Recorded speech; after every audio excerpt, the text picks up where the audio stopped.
기도합니다. 할렐루야. 아버지 하나님 감사합니다. 오늘도 아버지 하나님 주신 말씀을 기억하게 하시고 말씀에 따라 하나님의 은혜를 체험할 수 있도록 하는 역사하여 주옵소서.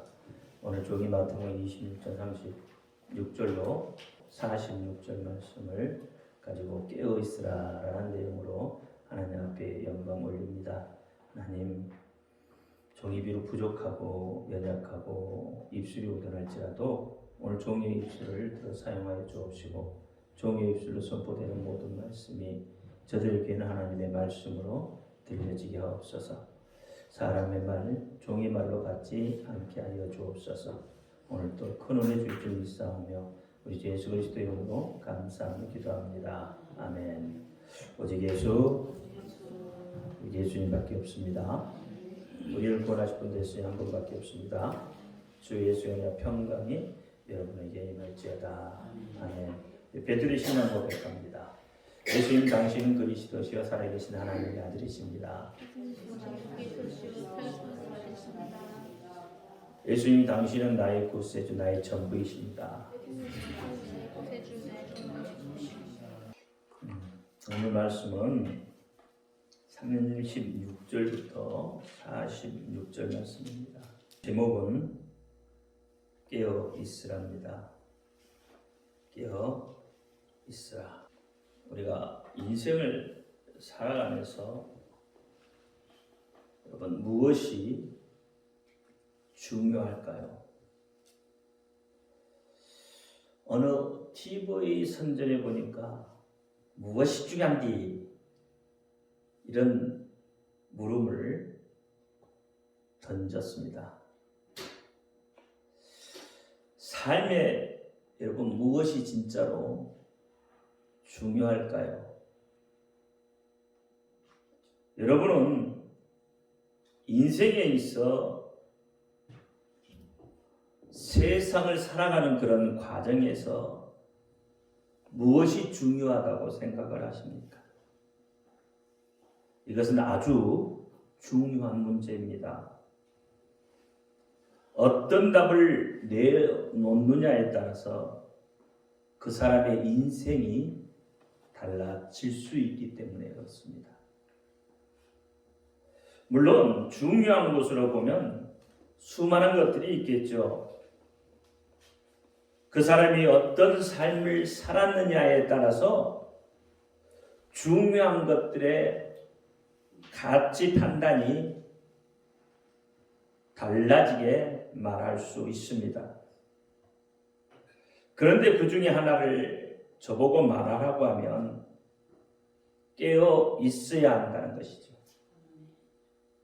그러면 무엇으로부터 깨어 있느냐가 중요하겠죠. 시대의 흐름을 보고 깨어 있는 자는 위대한 혁명가나 정치가가 될 것이고, 돈의 흐름을 보고 깨어 있는 자는 위대한 사업가나 재벌가가 될 것입니다. 학문의 열정을 가지고 깨어 있는 자는 위대한 스승이나 학자가 되어 있겠죠. 또 과학을 탐구하는 데 깨어 있는 자는 위대한 과학자나 발명가로 그 이름을 올려놓게 됩니다. 또 종교에 심취되어 있어서 깨어있는 사람은 위대한 종교 지도자가 될 수가 있죠. 그런데 이 모든 것을 다 통달한 사람은 위대한 현자라고 말합니다. 여러분, 현자라는 것은 어질고 총명하고 성인의 견줄 만한 뛰어난 사람을 현자라고 해요. 어찌됐든지 깨어 있다는 것은 세상적으로 보면 세상 사람들이 추앙하고 성공한 사람들이라고 말을 합니다. 그렇다면 오늘 본문에서 예수님께서 제자들에게 깨어 있으라고 말한 까닭은 무엇이겠습니까?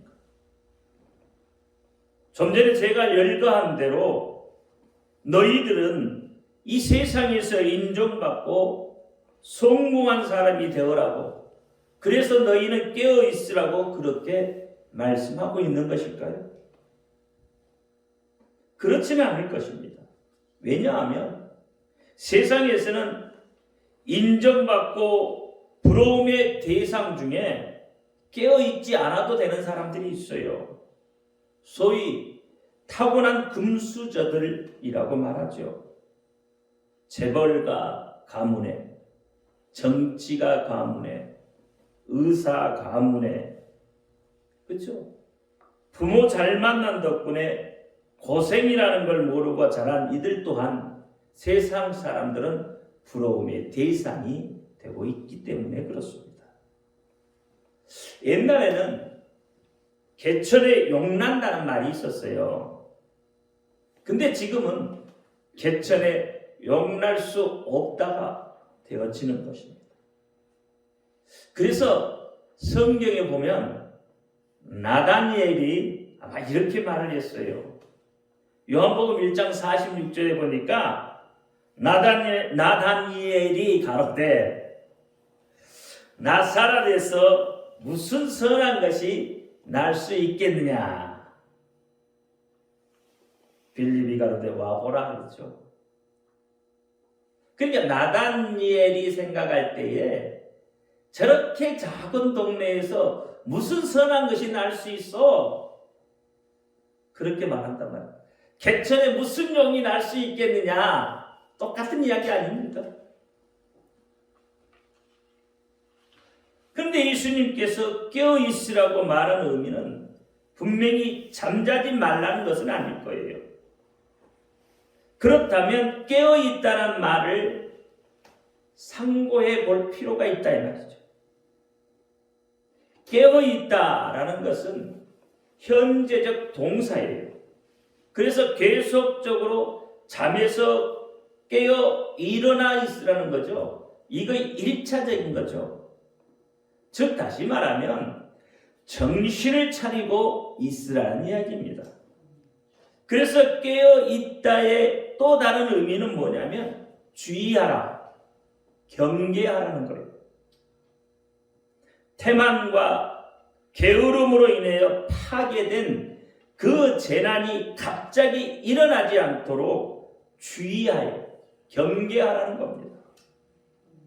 그러니까 예수님께서 말씀하신 이 깨어있으라는 의미는 잠을 자지 말라는 것이 아니라 영적 각성을 이야기해요.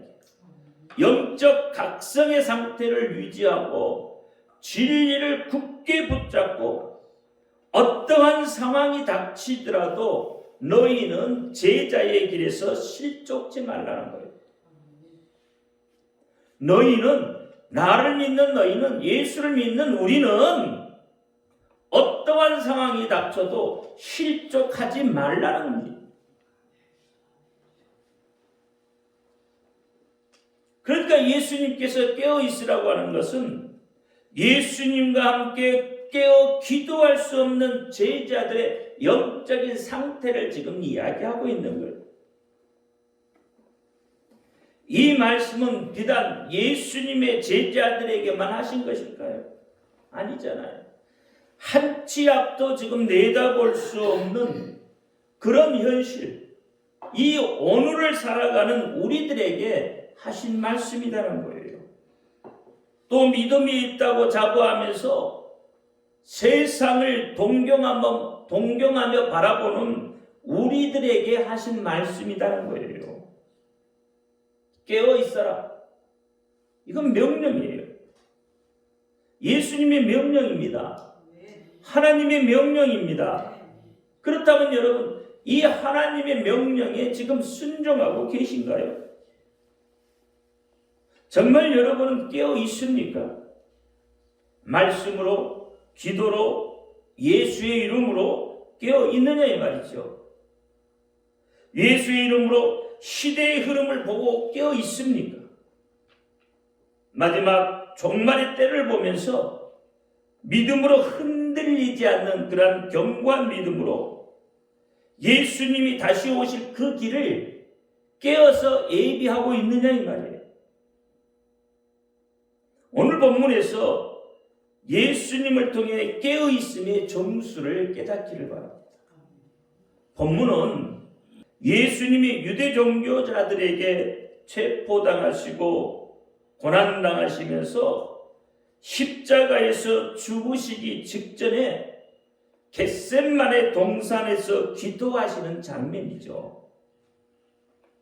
고난당하실 것을 직감하고 깨어서 기도하시는 모습입니다. 이 장면을 통해서 예수님께서 짊어지실 그 십자가의 고통이 얼마나 끔찍한 것인가를 우리가 유추해 볼 수 있다 이 말이죠. 예수님께서 십자가 형벌에 대해 차라리 지나가게 해달라고 하셨을 정도로 고통스러워 하셨다 이 말이에요. 이것은 단순히 육적인 두려움 때문이 아니에요. 예수님께서 십자가 고통이 단지 육적인 고통 때문에 두려워하셨다면 예수님은 사도들의 믿음 또는 선진들의 믿음보다 약한 모습을 보이신 것이 되잖아요. 우리가 알듯이요, 사도들은 누구나 예외 없이 최후의 기꺼이 순교의 죽음을 당당히 맞았다 이 말이죠. 베드로는 로마 군병이 십자가에 못 박아 죽이겠다고 하자 자신이 어찌 감히 예수님과 똑같은 그런 죽음을 당할 수 있겠느냐고 하면서 자신은 십자가에 거꾸로 매달아 죽겠다고 했어요. 만약 예수님이 지실 십자가의 고난을 육적인 고통 정도로만 생각한다면 그것은 예수님을 바로 알지 못하는 것입니다. 예수님이 당하신 십자가의 고난은 한마디로 모든 인류의 죄를 다 짊어지신 그리고 죽으신 그 고통이시기 때문에 더 무겁고 더 힘이 든 것입니다. 예수님께서 당하신 채찍에 맞은 모든 인류의 질병을 담당하신 것이기에 더욱 고통스러운 것이다 이 말이죠. 베드로전서 2장 24절 말씀을 보니까 친히 나무에 달려 그 몸으로 우리 죄를 담당하셨으니 이는 의로 죄에 대하여 죽고 의에 대하여 살게 하려 하심이라. 저가 채찍에 맞음으로 너희는 나음을 입었나니라고 합니다. 죄에는 저주가 따르게 되어져 있어요.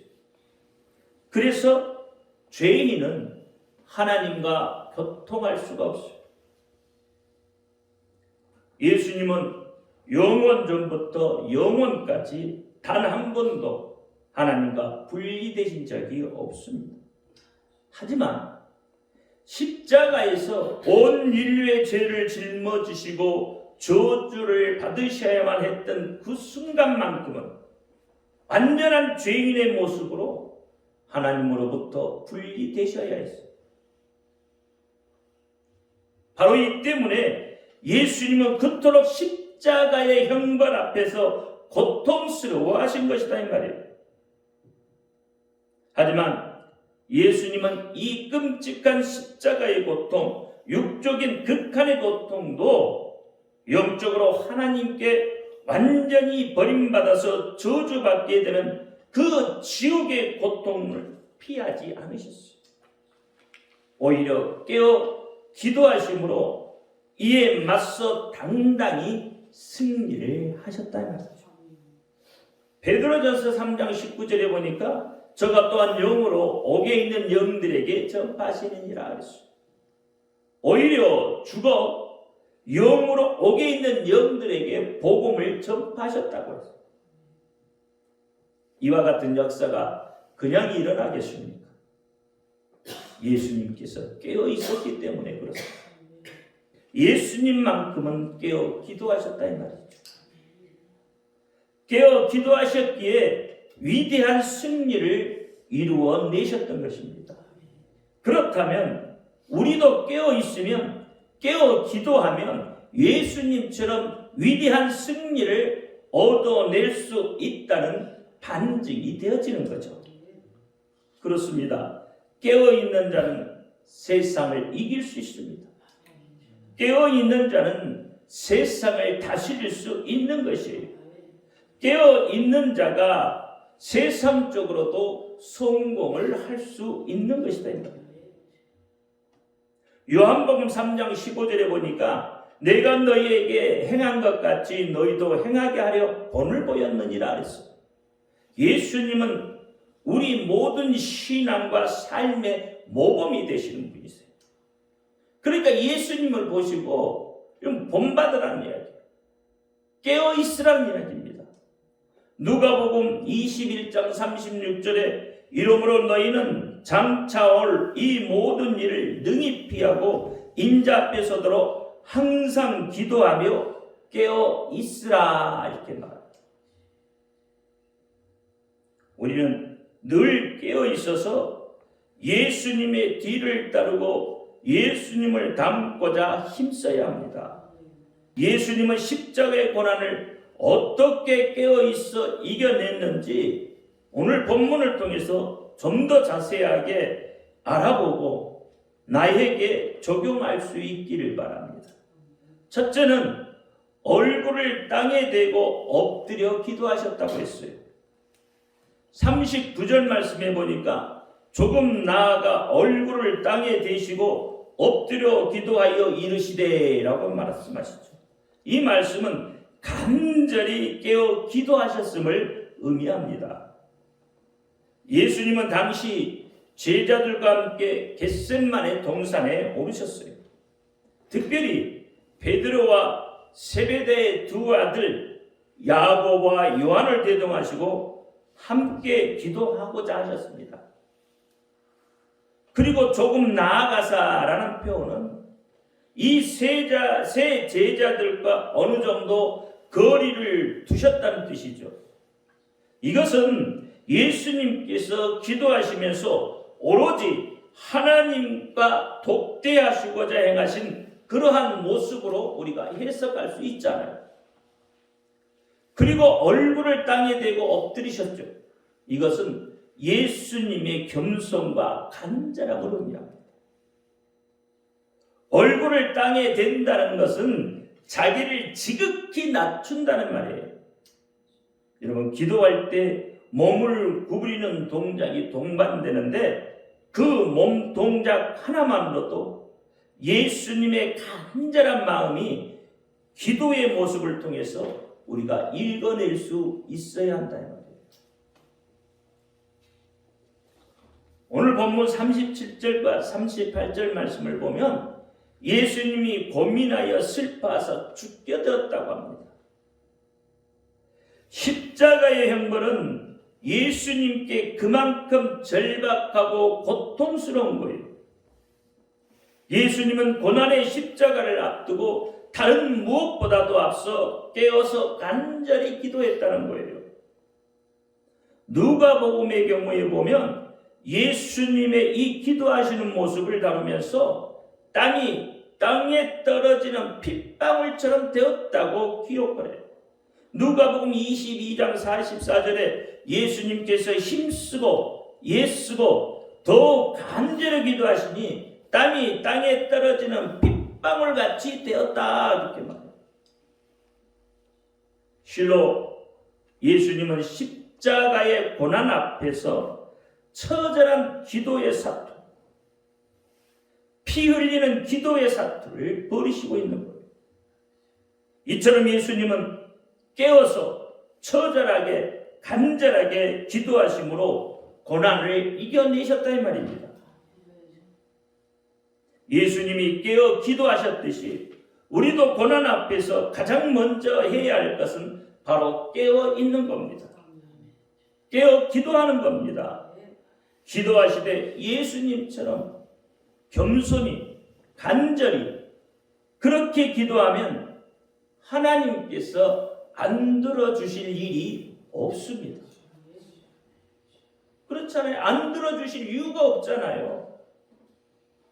이렇게 기도하면 심지어 하나님의 비밀까지도 밝혀 알려주신다고 우리에게 말씀하고 있잖아요. 에레미야 33장 3절 말씀, 그렇잖아요. 여러분 잘 아시잖아요. 너는 내게 부르짖으라. 내가 내게 응답하겠고 내가 알지 못한 크고 비밀한 일을 내게 보이리라. 이렇게 해야습니다. 여러분 지금 고난에 맞서 있습니다. 환난이 다가오고 있습니다. 그럼 예수님처럼 깨어 기도하십시오. 예수님이 제자들과 떨어져 하나님과 독대하신 그 모습을 기억하셔야 합니다. 하나님의 아들이신 하나님과 동등한 위치에 계신 예수님께서 땅에 얼굴을 대시고 자신을 버리시고 간절히 기도하시던 그 모습을 떠올리며 기도하시기 바랍니다. 성도가 깨어 기도할 때 하나님은 우리의 환난 중에 찾아오시고 이를 통해서 하나님의 신실함, 그 은혜로움을 드러내시고 영광을 받으십니다. 시편 50편 15절 말씀에 환난 날에 나를 부르라. 내가 너를 건드리니 내가 나를 영화롭게 하리라. 이렇게 말합니다. 두 번째는 아버지의 원대로 하옵소서라고 하셨어요. 42절 말씀에 보니까 만일 내가 마시지 않고는 이 잔이 내게서 지나갈 수 없거든 아버지의 원대로 되기를 원하나이다 하시고, 이 원대로의 원문 표현은 뜻, 바람, 의지, 의도 등의 뜻이겠습니다. 즉 확고하게 정해진 뜻이란 의미를 담고 있습니다. 또한 뚜렷한 소망이란 의미도 포함되어 있습니다. 그러면 예수님이 하나님이 무엇을 원하시고 그 의도하는 바가 무엇인지를 뚜렷이 알고 계시다는 것이 되겠죠. 이것은 깨어있는 자신만이 알 수 있는 것입니다. 깨어있는 사람만이 알 수 있는 거예요. 고난이 닥쳤을 때 사람들은 허둥지둥대 어찌할 줄 몰라서 안절부절하죠. 그런데 세상 사람들과 구별된 성도는 가장 먼저 찾아야 하는 것은 하나님의 뜻입니다.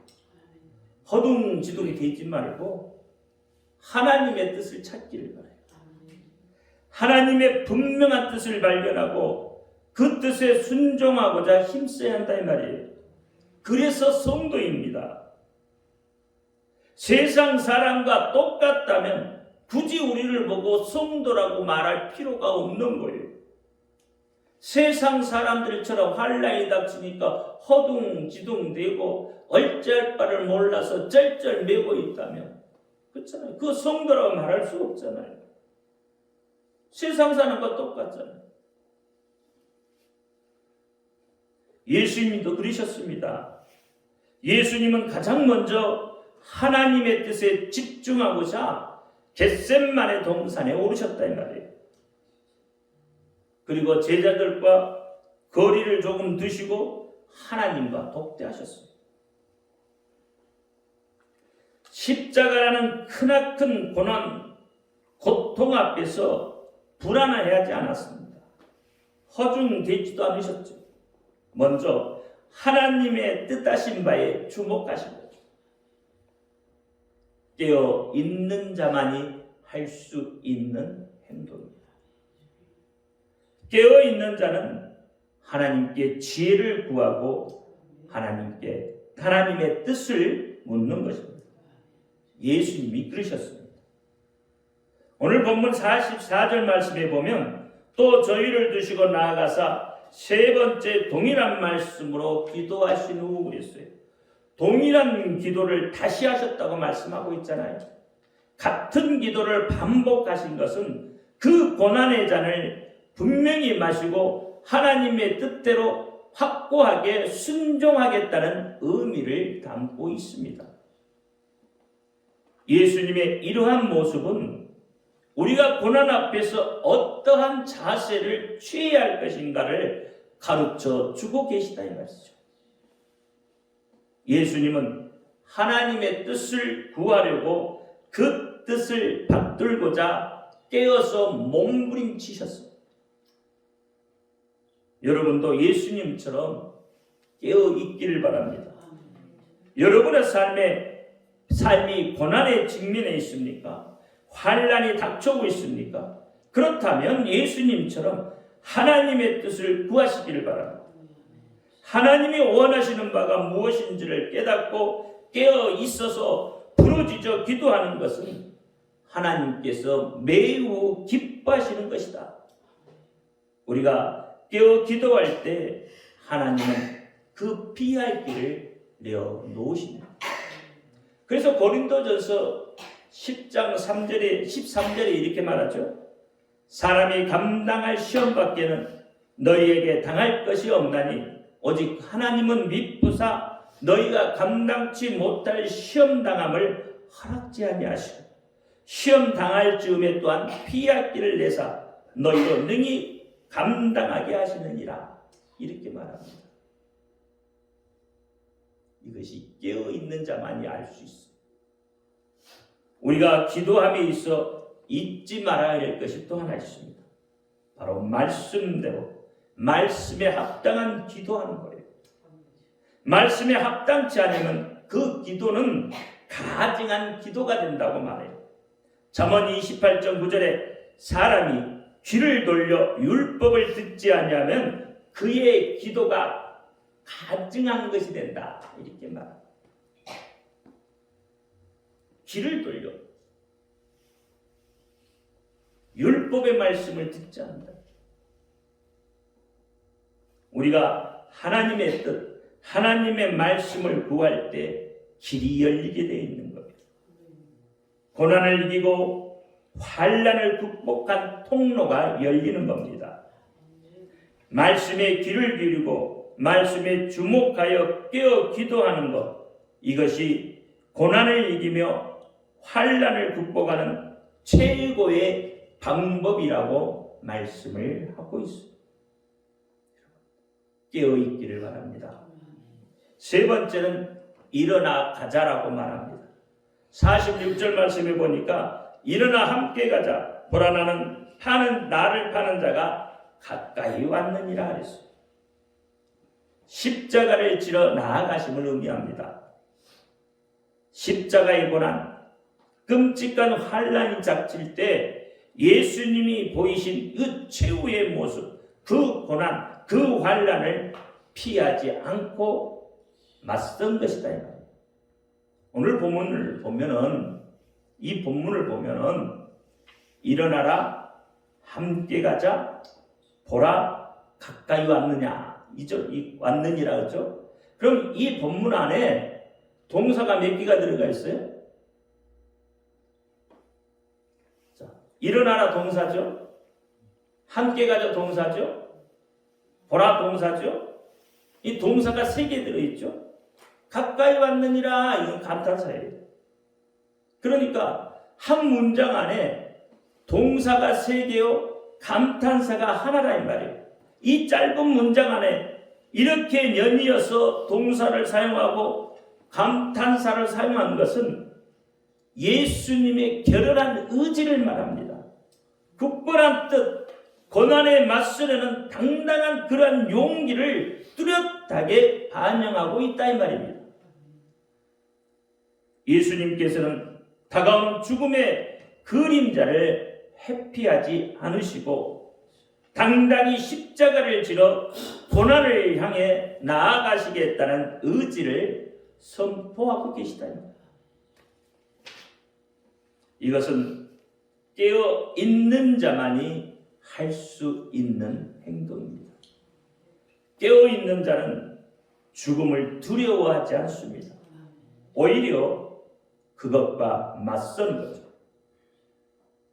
예수님은 겟세마네 동산에 오르실 때만 해도 제자들에게 고민하여 죽게 되었다고 하셨잖아요. 하지만 깨어서 간절히 기도하시고 아버지의 뜻을 구하신 후에 아버지의 뜻이 분명해지자 당당히 그 고난을 향해서 십자가를 향해서 나아가신 거예요. 그리고 해골의 곳, 즉 사망의 골짜기까지 오르시고 그 해골의 정수리에 십자가를 꽂아 넣으신 겁니다. 거기에 자신의 피를 흘리심으로 생명의 역사를 이루시고 최후의 승리자가 되셨어요. 인류의 구원의 역사를 이루셨다는 거죠. 그렇다면 우리도 예수님 닮은 우리도 그래야 하지 않겠습니까?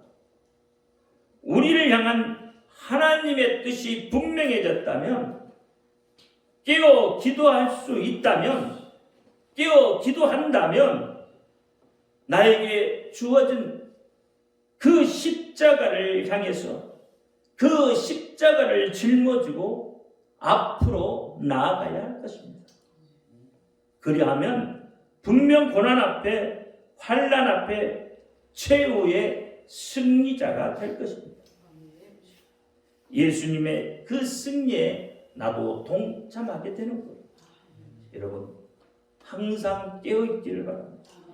항상 깨어있어 기도하는 저와 여러분이 되기를 예수님의 이름으로 축원합니다.